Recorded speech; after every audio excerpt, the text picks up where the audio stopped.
make fun of a man I respected and admired for years while being at a roast I had no right being at? Heck yes. It's Jeff's video blog. A super happy, fun time vlog. Let's watch Jeff Heimbuch bring new friends along. It's Skinny Jeff's video blog. It's better than mashed potatoes. Saturday, June 13th was the Bob Gurr Roast, which I was a part of, thankfully. Luckily enough, I was invited to help roast Bob Gurr, and it was awesome. I had a great time. It was a lot of fun. I was there on the panel with Marty Sklar and Chris Crump and Gardner Holt and Michael Brogy and Bob's nephew. Just a whole bunch of people that really knew Bob a lot better than I did. But Bob's been a great friend for me forever, so I was really thankful that I was invited to partake in the roast. So I actually had a friend record it, and I want you guys to see it. I think it was funny. I was the opening act. It went really, really well, or so I thought, and so people told me. So check out the jokes that I said about Bob Gurr. Bob, say hello to people. I don't know. This is going to be a good party. I wonder who's going to get it in the neck this time. I can't wait to make fun of you. I can't even tell you how excited I am. Without further ado, voice of mystery, please bring in our first guest. Ladies and gentlemen, please welcome to the stage Disney historian Jeff Heimbuch.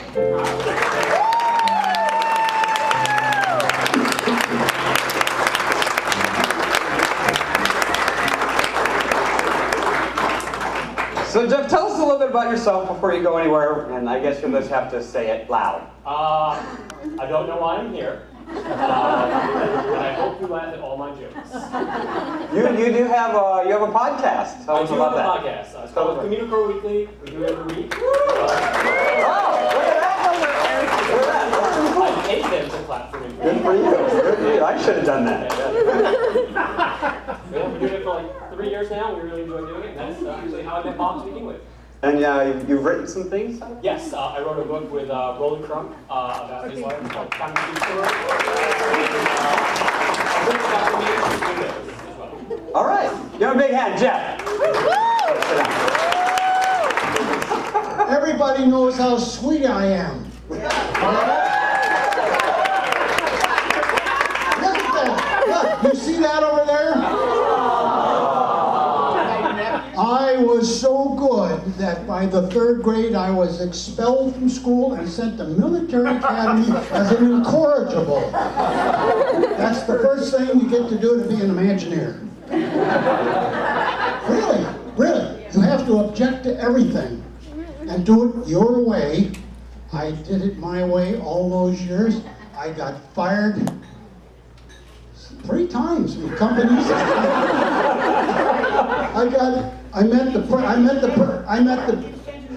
Shut up.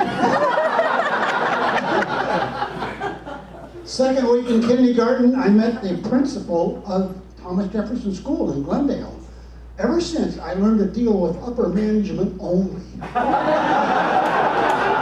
It's been that way ever since, and when it came to an opinion, I won and they fired me. So it worked out absolutely perfect. Thank you, John. I appreciate the honor, and I appreciate the honor of all you executioners all showing up. God, AK-47's all. All right, give him a big hand.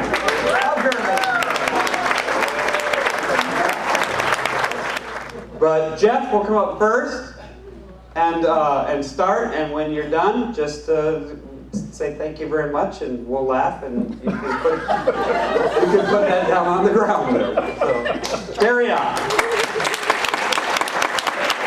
Very welcome. I'll just stand over here. Hello, everyone. How are you? Hi.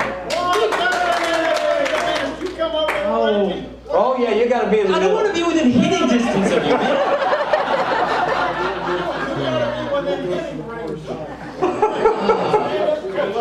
To be honest, between you two, I'm really scared. You're in the kill zone. I am in the kill zone. Now, I will have to move halfway through, Bob, because I need to show a video to these kind folks here. I'm going to interrupt.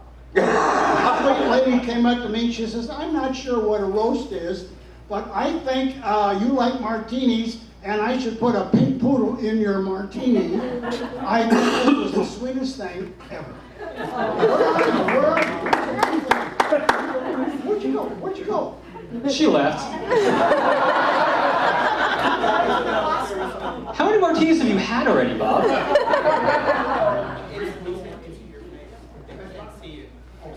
They want to see you, Bob. Yeah, they don't want to see the pink. Good. No offense. Can I go? No, they're sitting right there. That's a car, Bob. You designed a couple of them. You should remember what they look like. I'll just shut up.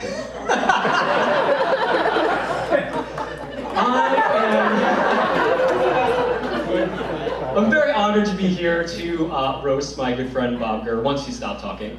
Bob actually, despite what he was saying, he actually wanted this to happen. He wanted his closest friends and family to come and roast him. Obviously, none of them showed up, because he got us. I'm not going to hit you, don't worry. But you do have a nice lineup of roasters here, a very wide variety of... Chris is not going to help you. So, when I first heard about this, roasts are notoriously they get a little nasty to some folks. So I asked Bob, how dirty can this be? And he said, go crazy. And then I had to clarify that I was not talking about one of his martinis. Zing!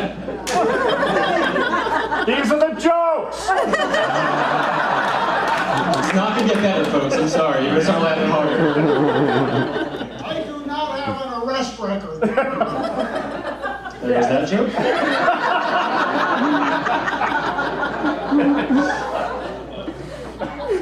Yes. The night is very, very young. So, a very, very wide variety of people, very white people that you've worked with throughout your career, I can see here. I was in the lobby tonight, admiring some of the things going on with people, and I saw this very realistic looking animatronic. It was perfect, it looked fantastic. The only thing that was lacking was personality, and then I realized it was actually Garner.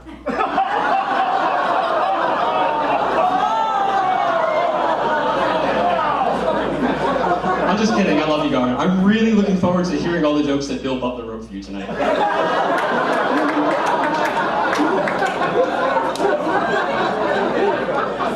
It's a roast! You're supposed to roast the other roasters, right? Yes. We also have the fabulous Chris Crump here, ladies and gentlemen. Imagineer extraordinaire, right?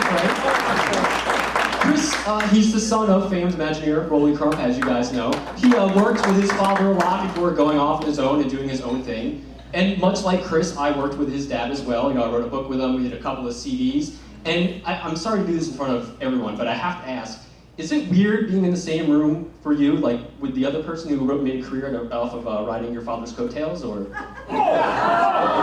It's weird for Bob, too.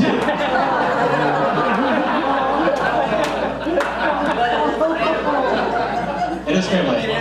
You have a better thing over it, yeah.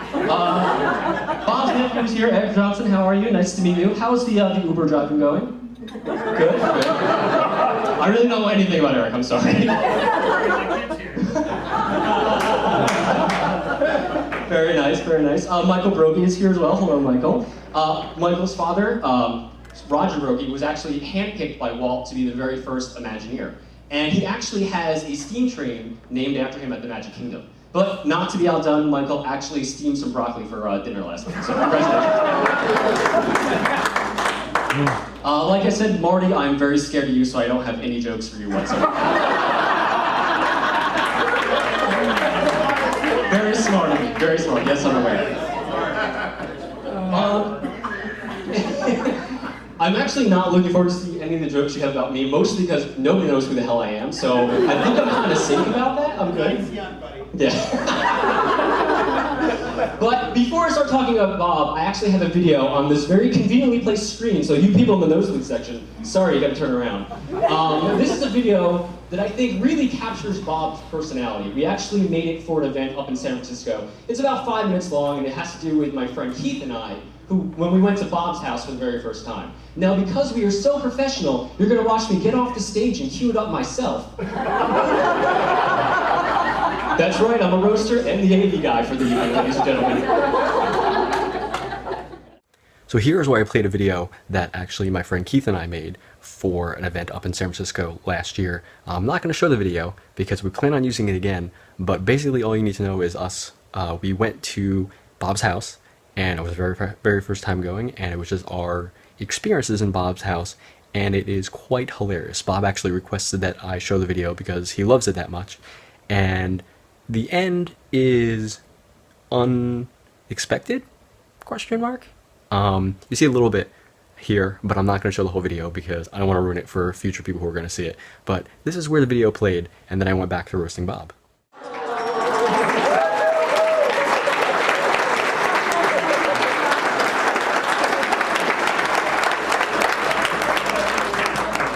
So, as part of that event, afterward, oh wait, hang on. Do not, under any circumstance, engage this man in any project. Fair point, we didn't tell him about that last part. So we actually took that still, and that was the autograph photo we gave out to everybody at the end of the event. So a lot of people actually have that hanging in their house right now. You in a hot tub.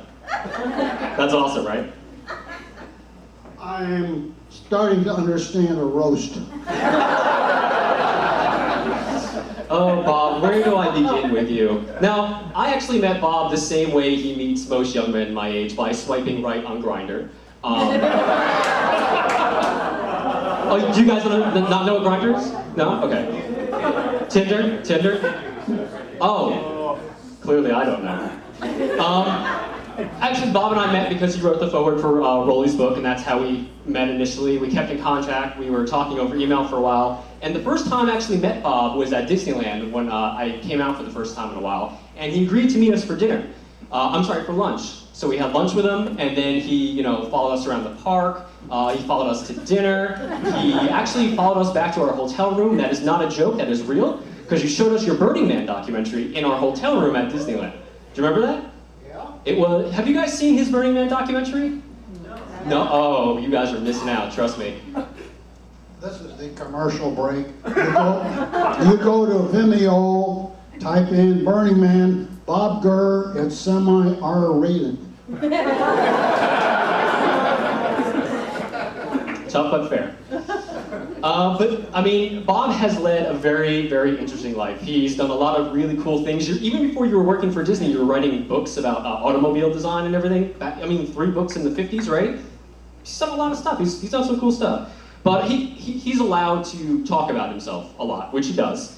Totally allowed. But that's because he's done a lot of cool stuff. There's that old adage that if it has wheels at Disneyland, chances are Bob Gurr probably designed it.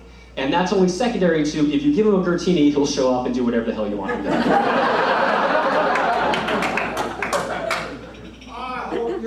You only got 2 cards left. Oh, Jesus, 5 cards. Oh, I need a martini. Is there alcohol in that? Yeah, okay. Okay, good.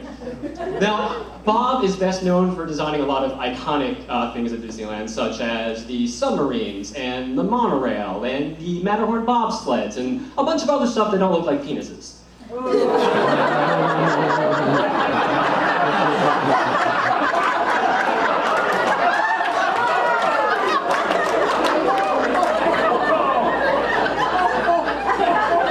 He's also designed a lot of really classic and long-lasting attractions like the flying saucers and Luigi's flying tires, like all those things that people really.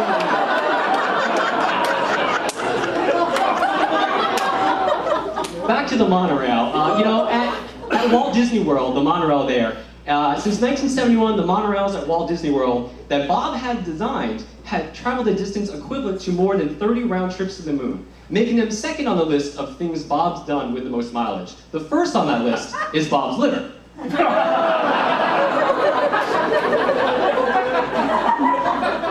I'm not meaning that you drink a lot, but if we stick an olive in you, you're basically like an 83-year-old martini at this point. You're just... Most human beings are what, like 80% water? He's mostly alcohol at this point. And over the last 60 years, Disney has designed countless vehicles at a record pace with the help of Bob Gurr. And over the last 60 minutes, Bob has consumed countless martinis with the help of his pacemaker.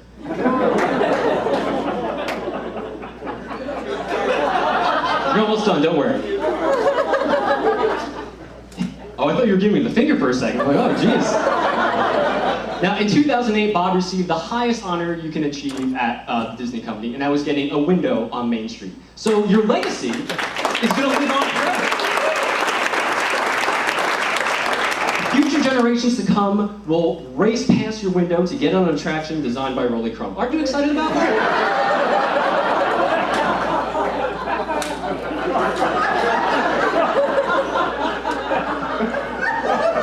Bob has seen and done some amazing things in his career. He's seen man land on the moon. He's seen the creation of the themed entertainment industry. He's seen the invention of the wheel. He's seen so many things throughout his entire life. Bob, I don't mean to call you out for being so old, but I heard a rumor that when they were building Disneyland, you kept mistakenly referring to Main Street as Tomorrowland. Is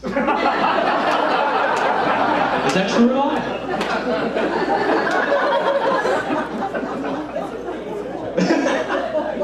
Thanks, Chris. So you've had an amazing career. You've done so many great things, all these achievements, all these accomplishments. But the question that everybody really wants to know is, who was Walt like? He's a good guy, right? Yeah, you really want to know the answer? No, I'm kidding. He made a mistake. He asked a serious question. No. Stop and think a minute. A guy who does not give orders, a guy who engages you in a conversation, even though your ideas have not worked in the past, they might work in the future. He never chews you out if you failed. He'll ask you, how do we improve it? That is the big takeaway I got from Walt Disney.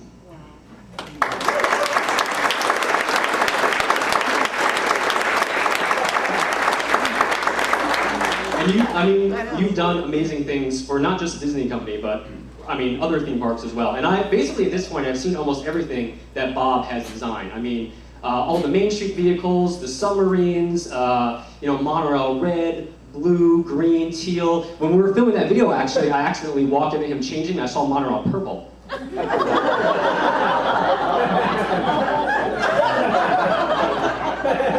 But yeah, I just want to say thank you so much for letting me roast you. Lavender.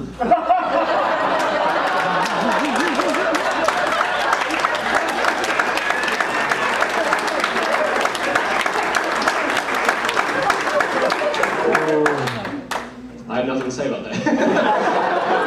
Really, Bob has been a great friend to me for years. I'm very appreciative of all the support you've always offered me, and it's been an honor to stand up here and make fun of you in front of all these people. But I love you. You're one of my favorite people in the world, so thank you very much, Bob.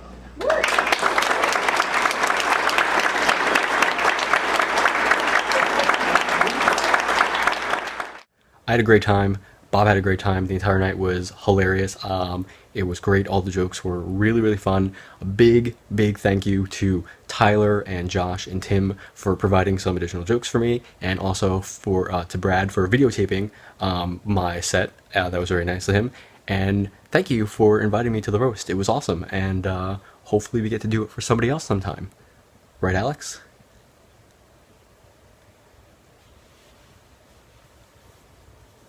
Okay, bye.